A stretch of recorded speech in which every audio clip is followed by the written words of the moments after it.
ಇಲ್ಲ ಹೊಸದುರ್ಗ ನಗರ ಇಡೀ ರಾಜ್ಯಾದ್ಯಂತನೇ ನಾನು ಶಾಸಕರಾಗಿದ್ದಾಗ ನಾವು ನಮ್ಮ ಸರ್ಕಾರ ಹಿಂದೆ ಇದ್ದಾಗ ಪ್ರಸ್ತಾಪ ಮಾಡಿದೆ, ಬಲವಂತದ ಮತಾಂತರ ಆಗ್ತಾಯಿದೆ ರಾಜ್ಯದಲ್ಲಿ ಅಂತೇಳಿ. ಅದರಲ್ಲೂ ವಿಶೇಷವಾಗಿ ನಮ್ಮ ಹೊಸದುರ್ಗದಲ್ಲಿ ಜಾಸ್ತಿ ಆಗ್ತಾಯಿದೆ. ಅದರಲ್ಲೂ ನಮ್ಮ ಸ್ವಂತ ತಾಯಿನೇ ಅವ್ರನ್ನ ಬಲವಂತ ಮತಾಂತರ ಮಾಡಿದ್ದಾರೆ ಅಂತೇಳಿ. ಅವ್ರಿಗೆ ಬಲವಂತದ ಮತಾಂತರ ಅಂತ ಗೊತ್ತಾಗೋದಿಲ್ಲ ಹೆಣ್ಮಕ್ಳಿಗಾಗಲಿ. ಅವರಲ್ಲಿರ್ತಕ್ಕಂಥ ಅಸಹಾಯಕತೆಯನ್ನು ಗುರುತಿಸ್ಕೊಂಡು ಹುಷಾರಿಲ್ಲ, ಮಕ್ಕಳಿಗೆ ಹುಷಾರಿಲ್ಲ, ಗಂಡ ಕುಡಿತಾನೆ, ಮಗ ಕುಡಿತಾನೆ, ಅದನ್ನು ಬಿಡಿಸ್ಬೇಕನ್ನೋ ಉದ್ದೇಶದಿಂದ ಆ ರೀತಿ ಪರಿವರ್ತನೆ ಮಾಡುವಂಥ ಕೆಲಸ. ಅದು ಜನಗಳಿಗೆ, ಸಾಮಾನ್ಯ ಜನರಿಗೆ ಇದು ಬಲವಂತ ಮತಾಂತರ ಅಂತ ಗೊತ್ತಾಗೋದಿಲ್ಲ. ಆ ರೀತಿಯನ್ನು ಸದ್ದು ಮಾಡಿದ್ದೆ. ನಮ್ಮ ತಾಯಿನೇ ಅದಕ್ಕೆ ಉದಾಹರಣೆಯಾಗಿ ಇಟ್ಕೊಂಡಿದ್ದೆ. ನಂತರ ಬಲವಂತ ಮತಾಂತರ ಕಾಯ್ದೆನೂ ಕೂಡ ತಕ್ಷಣ ಮತಾಂತರ ಕಾಯ್ದೆನೂ ಕೂಡ ಈ ಹಿಂದೆ ನಮ್ಮ ಸರ್ಕಾರ ತೊಗೊಂಡು ಬಂದು ಬೊಮ್ಮಾಯಿ ಸಾಹೇಬ್ ಇದ್ದಾಗ ಮುಖ್ಯಮಂತ್ರಿ ಇದ್ದಾಗ ಕೂಡಲೇ ಸ್ಪಂದಿಸಿ ಮತಾಂತರ ಕಾಯ್ದೆ ತೊಗೊಂಬಂದಿತ್ತು. ಆದರೆ ಈಗಲೂ ಸಹ ಬಲವಂತದ ಮತಾಂತರ ನಡೀತಾ ಇದೆ. ಅದರಲ್ಲೂ ಕೂಡ ಬಡವರಲ್ಲಿ, ಹಿಂದುಳಿದ ವರ್ಗವರು. ಇಲ್ಲೇನು ನಮ್ಮ ಹೊಸದುರ್ಗದಲ್ಲಿ ಅಕ್ಕಿಪಿಕ್ಕಿ ಕಾಲೋನಿ ಅಂತೇಳಿ ಇಡೀ ರಾಜ್ಯದಲ್ಲಿ ಹೈಯೆಸ್ಟು ರೀತಿಯಲ್ಲಿ, ಉತ್ತಮ ರೀತಿಯಲ್ಲಿ ಎಳವರು ಅಂತಾರೆ, BCM ಪ್ರವರ್ಗ 2ರಲ್ಲಿ ಬರ್ತಾರೆ ಅವರು, ಎಳವರು ಅಂತೇಳಿ. ಆ ಜನರಿಗೆ ಹಿಂದೆ ಬೊಮ್ಮಾಯಿ ಸಾಹೇಬರು ಮುಖ್ಯಮಂತ್ರಿ ಆಗಿದ್ದಾಗ ನಾವು ಇಲ್ಲಿ ವಿಶೇಷವಾಗಿ ಗಮನ ಹರಿಸಿ ಅಲ್ಲಿ ಶಿವನಕಟ್ಟೆ ಸರ್ವೆ ನಂಬರ್ 34ರಲ್ಲಿ 9 ಎಕರೆ ಲೇಔಟ್ ಮಾಡಿಕೊಟ್ಟಿದ್ವಿ. ಈಗೆಲ್ಲ ಶಿಫ್ಟ್ ಆಗ್ತಾಯಿದ್ರು. ಅದರಲ್ಲಿ 70 ಮನೆಗಳನ್ನು ಮಾಡಿದ್ವಿ. ಅದರಲ್ಲಿ ಒಂದು ಜಾಗವನ್ನು 38ನೇ ಸೈಟ್ ನಂಬರ್ ನಿವೇಶನ ಸಂಖ್ಯೆ, ಅದರಲ್ಲಿ ಆ ಮಕ್ಕಳಿಗೆ ಏನು ಆ ಬುಡಕಟ್ಟು ಜನಾಂಗ ಏನಿದೆಯಲ್ಲ ಅಲ್ಲಿ ಆ ಪ್ರವರ್ಗ 2ರಲ್ಲಿ ಬರ್ತಕ್ಕಂಥ ಜನಗಳಿಗೆ, ಆ ಮಕ್ಕಳಿಗೆ ಸ್ಕೂಲಿಗೆ ಅಂತೇಳಿ ಒಂದು ಜಾಗ ಬಿಟ್ಟಿದ್ವಿ. ಆ ಜಾಗದಲ್ಲಿ ಈಗ ಬಲವಂತದ ಮತಾಂತರ ಮಾಡಲಿಕ್ಕೆ ಅಲ್ಲೊಂದು ಶೆಡ್ ಹಾಕಿ, ಆ ಸ್ಕೂಲ್ ಜಾಗದ ಅನಧಿಕೃತವಾಗಿ ಶೆಡ್ ಹಾಕಿ ಅಲ್ಲಿ ಆ ಜನಗಳನ್ನ ಕರ್ಕೊಂಬಂದು ಅದನ್ನು ಮತಾಂತರ ಅವ್ರಿಗೆ ಪರಿವರ್ತನೆ ಮಾಡತಕ್ಕಂಥ ಕೆಲಸ ಮಾಡ್ತಾಯಿದ್ರು. ರಾತ್ರಿ ನಾನು ಅಚಾನಕ್ಕಾಗಿ ನಾವು ಹೋಗಿ ನೋಡಿದಾಗ ಅಲ್ಲಿ ಕೆಲವರು ಹೇಳಿದರು ನಮ್ಮದೇ ಜಾಗ, ನಾವೇ ಕಟ್ಕೊಂಡಿದ್ವಿ ಅಂತೇಳಿ. ಆಮೇಲೆ ಗೊತ್ತಾಯ್ತದು ಕೆಲವರು ಇಲ್ಲ ನಮಗೆ ಹುಷಾರಿಲ್ಲ ಅಣ್ಣ, ಅದಕ್ಕೆ ನಾವು ಚರ್ಚ್ ಮಾಡ್ಕೊಂಡಿದ್ದೀವಿ, ಚರ್ಚ್ಗೆ ಹೋಗ್ತಾ ಇದ್ದೀವಿ ಅಂದರು. ಆ ಉದ್ದೇಶ ನಮಗೆ ಅಹವಾರಿದ್ವಿ ನಾವು. ಈಗಲೂ ಕೂಡ ಈ ಮತಾಂತರ ಅನ್ನೋದು ನಿಲ್ತಾ ಇಲ್ಲ, ಬಲವಂತದ ಮತಾಂತರ ಅನ್ನೋದು ನಿಲ್ತಾ ಇಲ್ಲ. ಸರ್ಕಾರ ಈ ಕೂಡಲೇ ಈ ಬಲವಂತದ ಮತಾಂತರವನ್ನು, ಅದು ಅಮಾಯಕರಿಗೆ, ಬಡವರಿಗೆ ಮೇಲೆ ಏನು ಬಲವಂತದ ಮತಾಂತರ ಆಗ್ತಾಯಿದೆ, ಈ ಮತಾಂತರವನ್ನು ತಡೆಗಟ್ಟಬೇಕಂತೇಳಿ ನಾನು ಸರ್ಕಾರವನ್ನು ಒತ್ತಾಯ ಮಾಡ್ತೀನಿ. ಹಾಗೆಯೇ ಈಗ ಬೆಳಗ್ಗೆ ಹೋದ ಸಂದರ್ಭದಲ್ಲಿ ತಕ್ಷಣ ನಾನು ಮಾಧ್ಯಮ ಸ್ನೇಹಿತರಿಗೂ, ಜಿಲ್ಲಾಧಿಕಾರಿಗಳಿಗೂ, SP ಅವ್ರಿಗೂ, ಆಮೇಲೆ ತಹಶೀಲ್ದಾರು, ಪೊಲೀಸ್ ಇನ್ಸ್ಪೆಕ್ಟ್ರು ಎಲ್ಲರೂ ಕೂಡ ಮಾಧ್ಯಮ ಸ್ನೇಹಿತರಿಗೆಲ್ಲ ಹೇಳಿದೆ, ಸರ್ಪ್ರೈಸ್ ವಿಸಿಟ್ ಮಾಡಬೇಕು ಅಲ್ಲಿ, ಇವತ್ತು ಸಂಡೇ ಇರೋದ್ರಿಂದ ಸರ್ಪ್ರೈಸ್ ವಿಸಿಟ್ ಮಾಡೋಣ ಅಂತೇಳಿ. ನಾವು ಹೋಗೋಷ್ಟೊತ್ತಿಗಾಗಲೇ ಪೊಲೀಸರಲ್ಲೇ ಮುಂದೆ ಹೋಗಿದ್ರು. ಅವರೆಲ್ಲ ಚಾಪೆಗಳೆಲ್ಲ ಎತ್ಕೊಂಡು ಹೋಗಿದ್ರು. ಅಲ್ಲಿ ಹೋಗೋದು ವಾಸ್ತವ ಸ್ಥಿತಿ ನಮಗೆ ಗೊತ್ತಾಗಿದ್ದೇನೆಂದರೆ, ಅಲ್ಲಿ ಹೆಣ್ಮಕ್ಳೆಲ್ಲ ಕೆಲವು ಹತ್ಕೊಳೋರು, ನೀವು ಬಲವಂತದ, ಈಗ ನಾವು ಚರ್ಚ್ಗಳಿಗೆ ಹೋಗ್ತೀವಿ, ದರ್ಗಾಗಳಿಗೆ ನಾವು ದುಡ್ಡು ಕೊಟ್ಟಿದ್ವಿ, ದರ್ಗಾಗಳಿಗೆ ಮಾಡಿಕೊಟ್ಟಿದ್ವಿ, ಮಸೀದಿಗಳಿಗೆಲ್ಲ ಹೋಗ್ತೇವೆ, ನಾವೇನು ಅದು ವಿರೋಧ ಏನಿಲ್ಲ ನಮ್ಮದು. ಆದರೆ ಬಲವಂತವಾಗಿ ಒತ್ತಾಯಪೂರ್ವಕವಾಗಿ ಮತಾಂತರ ಮಾಡೋದು ತಪ್ಪು ಅನ್ನೋದು ನಮ್ಮ ಉದ್ದೇಶ. ಆ ರೀತಿ ಬಲವಂತದ ಮತಾಂತರ ನಡೀತಾ ಇದೆ, ಅದನ್ನು ತಡೆಗಟ್ಟಬೇಕಂತೇಳಿ ಮತ್ತೊಮ್ಮೆ ಸರ್ಕಾರವನ್ನು ಒತ್ತಾಯ ಮಾಡ್ತೀವಿ. ಅದು ಯಾರ್ಯಾರು ಫಾದರ್ಗಳು ಅಂತೇಳಿ ಒಂದು ಜಾಲನೇ, ದೊಡ್ಡ ಜಾಲನೇ ಇದೆ. ಅವ್ರಿಗೇನೋ ಆಸೆ ಆಮಿಷಗಳನ್ನು ತೋರಿಸಿ ಅವ್ರಿಗೆ ಹುಷಾರಿಲ್ಲ, ಅಥವಾ ನಿಮ್ಮ ಅಲ್ಲಿಗೆ ಬಂದರೆ ಆರೋಗ್ಯ ಸರಿ ಹೋಗುತ್ತೆ, ಅಲ್ಲಿಗೆ ಬಂದರೆ ಆರ್ಥಿಕ ಸಮಸ್ಯೆ ಸರಿ ಹೋಗುತ್ತೆ ಅಂತೇಳಿ ಈ ಥರ ಊಹಾಪೋಹಗಳನ್ನ ಹಚ್ಚಿ ಅವ್ರಿಗೆ ಬ್ರೈನ್ ವಾಶ್ ಮಾಡ್ತಕ್ಕಂಥ ಕೆಲಸ ನಿರಂತರವಾಗಿ ಮಾಡ್ಕೊಂಬರ್ತಾ ಇದ್ದಾರೆ. ಅದಕ್ಕೆ ನಮ್ಮ ತಾಯಿನೇ ಸಾಕ್ಷಿ ಆಯಿತು. ಈಗ ನಮ್ಮ ತಾಯಿ ತೀರೋಗಿದ್ದಾರೆ. ಕೊನೆ ಟೈಮಲ್ಲಿ ಬಿಡಿಸಿದ್ವಿ ನಾವು. ಅವಾಗ ಕಡಿಮೆ ಆಗಿತ್ತು, ಈಗ ಇತ್ತೀಚೆಗೆಲ್ಲ ನಿಜವಾಗ ಒರಿಜಿನಲ್ಲೇ ನಾವು ಕನ್ವರ್ಷನ್ ಆಗ್ತೀನಿ ಅಂದರೆ ನಮ್ಮದೇನು ಅಭ್ಯಂತರ ಇಲ್ಲ. ನಮ್ಮ ಜನನ ಇಲ್ಲಿ ದೇವ್ರ ಫೋಟೋಗಳನ್ನೆಲ್ಲ ಅಲ್ಲಿ ನೋಡಿ, ನೀವು ಅಲ್ಲಿ ಮನೆಗೆ ಹೋಗಿ ನೋಡ್ಬೋದು. ಯಾವುದೇ ದೇವ್ರ ಫೋಟೋಗಳು ಮನೆಗಳಲ್ಲಿಲ್ಲ. ಅದನ್ನು ನಮ್ಮ ಧರ್ಮ ಉಳಿಸ್ಕೊಳ್ಬೇಕು. ನಮ್ಮ ಧರ್ಮ ಉಳಿಸ್ಕೊಳ್ಳೋ ಜೊತೆಗೆ ಬೇರೆ ಧರ್ಮ ನಾವೇನು ದೂಷಣೆ ಮಾಡ್ತಾರೆ, ಹೋಗೋದಾದರೆ ಹೋಗಿ ಅಧಿಕೃತವಾಗಿ ಕಾನೂನಲ್ಲಿ ಅವಕಾಶ ಇದೆ, ಹೋಗಿ ಅಂತ ಹೇಳ್ಬೋದು. ಆದರೆ ಬಲವಂತದ ಮತಾಂತರ ಮಾಡೋದು ತಪ್ಪಾಗುತ್ತೆ. ಸರ್ಕಾರದ ಈ ಬಗ್ಗೆ ಕೂಡಲೇ ಗಮನ ಹರಿಸ್ಬೇಕು. ಅಂಥವ್ರ ಮೇಲೆ ಯಾರು ಅಲ್ಲಿ ಪರಿವರ್ತನೆ ಮಾಡ್ತಾರೆ, ಬಲವಂತವಾಗಿ ಅನಧಿಕೃತವಾಗಿ ಪರಿವರ್ತನೆ ಮಾಡ್ತಾರೆ, ಅಂಥವ್ರ ಮೇಲೆ ಸರ್ಕಾರ ಕ್ರಮ ಕೈಗೊಳ್ಬೇಕಂತ ಒತ್ತಾಯ ಮಾಡ್ತೀನಿ. ಈಗ ಶುರುವಾಗಿದೆ, ಈಗ ಮತ್ತೆ ಕಂಟಿನ್ಯೂ ಆಗಿದೆ. ಈ ಸರ್ಕಾರ ಬಂದ ಮೇಲೆ ಇನ್ನೂ ಜಾಸ್ತಿ ಆಗಿದೆ. ಫೋರ್ಸ್ಫುಲ್ಲಾಗಿ ಮತಾಂತರ ಆಗ್ತದೆ. ದಯಮಾಡಿ ಅದು ತಡೆಗಟ್ಟ ವಿಫಲ ಆಗಿದೆ ಅಂತೇಳಿ ಅಷ್ಟೇ. ಅದನ್ನು ಫೋರ್ಸ್ಫುಲ್ ಏನು ಮತಾಂತರ ಮಾಡ್ತಾರೆ, ಬಲವಂತದ ಮತಾಂತರ, ಅದನ್ನು ತಡೆಗಟ್ಟಬೇಕಂತೆ. ಅಧಿಕೃತವಾಗಿ ಅವ್ರು ಹೋಗೋದಾದ್ರೆ ಹೋಗ್ಲಿ, ನಮ್ಮದೇನು ಅಭ್ಯಂತರ ಏನಿಲ್ಲ.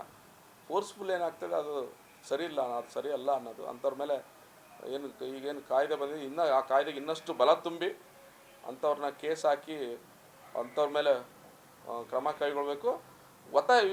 ಇವರು ವಾಲಂಟ್ರಿಗೆ ಹೋಗೋದಾದ್ರೆ ಅಂಥವ್ರಿಗೆ ದಾಖಲೆಗಳು ಮಾಡಿಕೊಟ್ರೆ, ನಾವು ಸರ್ಕಾರ ದಾಖಲೆಗಳು ಮಾಡಿಕೊಟ್ಟು ಅವ್ರ ಮತಾಂತರ ಅಧಿಕೃತವಾಗಿ ಆಗ್ತೀನಿ ಅಂದರೆ ಅಂಥವ್ರಿಗೆ ಶೀಘ್ರಗತಿನಲ್ಲಿ ಸರ್ಕಾರ ಗುರುಸಿಂಥವ್ರು ಆಗ್ತಾಯಿದ್ದಾರೆ ಅಂದರೆ ಅವ್ರಿಗೆ ಸರ್ಕಾರ ಅವರೇ ಮುಂದೆ ನಿಂತ್ಕೊಂಡು ಅವ್ರಿಗೆ ಕನ್ವರ್ಷನ್ಗೆ ದಾಖಲೆಗಳು ಮಾಡಿಕೊಟ್ರೆ ಅದು ಒಳ್ಳೆಯದಾಗುತ್ತೆ.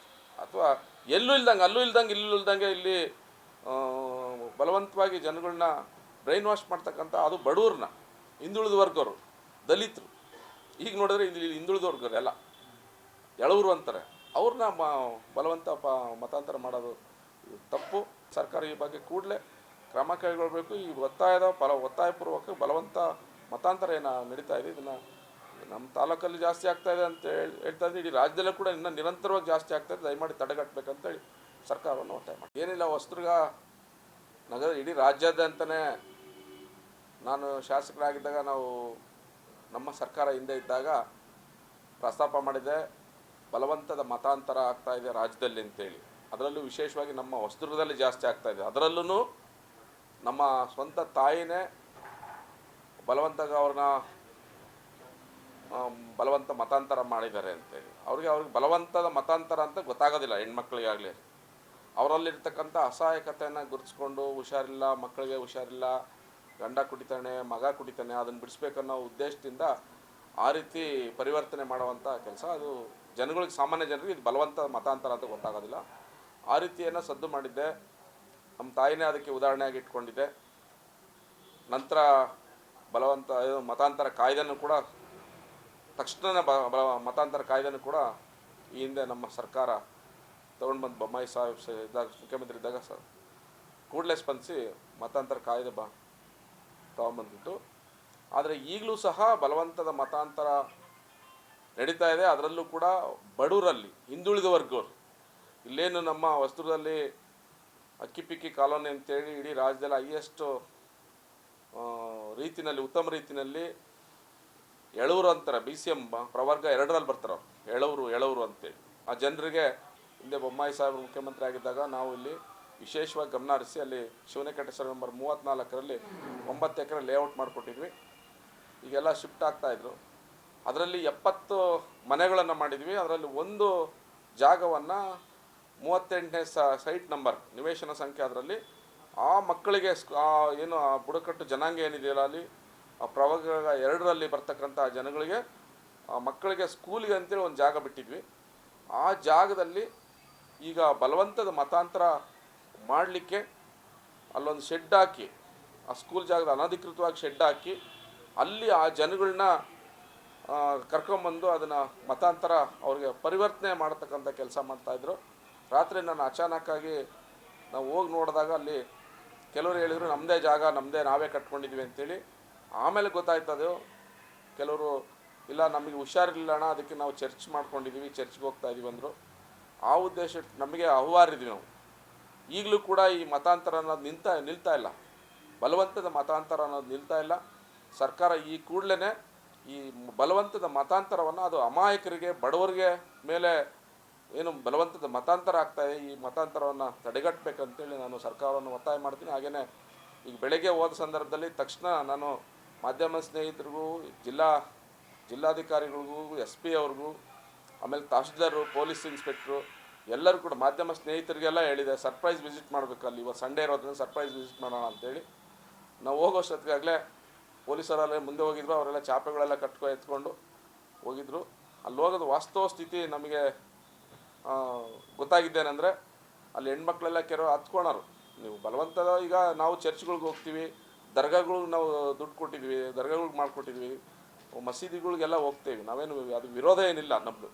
ಆದರೆ ಬಲವಂತವಾಗಿ ಒತ್ತಾಯಪೂರ್ವಕವಾಗಿ ಮತಾಂತರ ಮಾಡೋದು ತಪ್ಪು ಅನ್ನೋದು ನಮ್ಮ ಉದ್ದೇಶ. ಆ ರೀತಿ ಬಲವಂತದ ಮತಾಂತರ ನಡೀತಾ ಇದೆ, ಅದನ್ನು ತಡೆಗಟ್ಟಬೇಕಂತೇಳಿ ಮತ್ತೊಮ್ಮೆ ಸರ್ಕಾರವನ್ನು ಒತ್ತಾಯ ಮಾಡ್ತೀವಿ.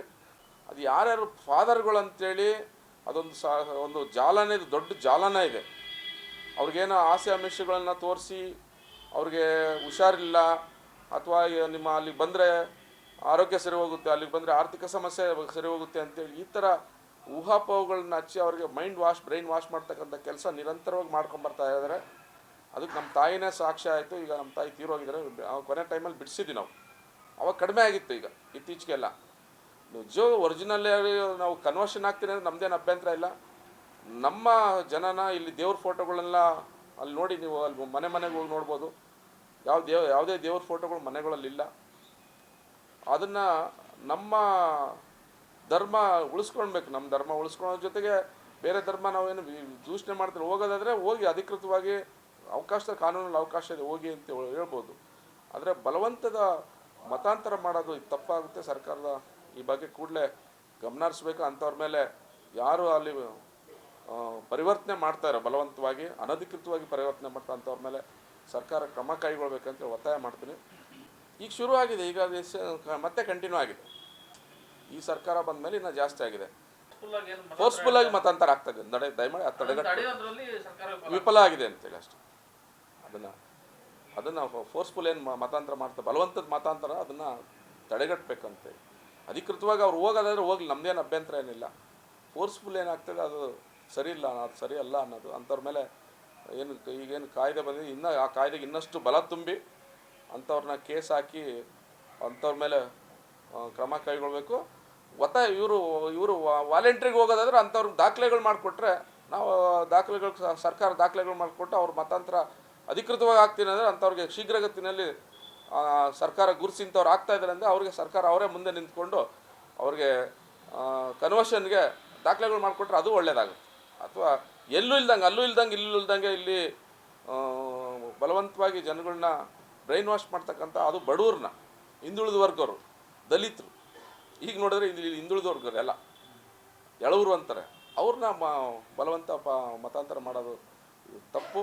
ಸರ್ಕಾರ ಈ ಬಗ್ಗೆ ಕೂಡಲೇ ಕ್ರಮ ಕೈಗೊಳ್ಳಬೇಕು. ಈ ಒತ್ತಾಯಪೂರ್ವಕ ಬಲವಂತ ಮತಾಂತರ ಏನು ನಡೀತಾ ಇದೆ, ಇದನ್ನು ನಮ್ಮ ತಾಲೂಕಲ್ಲಿ ಜಾಸ್ತಿ ಆಗ್ತಾಯಿದೆ ಅಂತ ಹೇಳ್ತಾ ಇದ್ದೀನಿ. ಇಡೀ ರಾಜ್ಯದಲ್ಲೂ ಕೂಡ ಇನ್ನೂ ನಿರಂತರವಾಗಿ ಜಾಸ್ತಿ ಆಗ್ತಾಯಿದೆ. ದಯಮಾಡಿ ತಡೆಗಟ್ಟಬೇಕಂತೇಳಿ ಸರ್ಕಾರವನ್ನು ಒತ್ತಾಯ ಮಾಡಿ.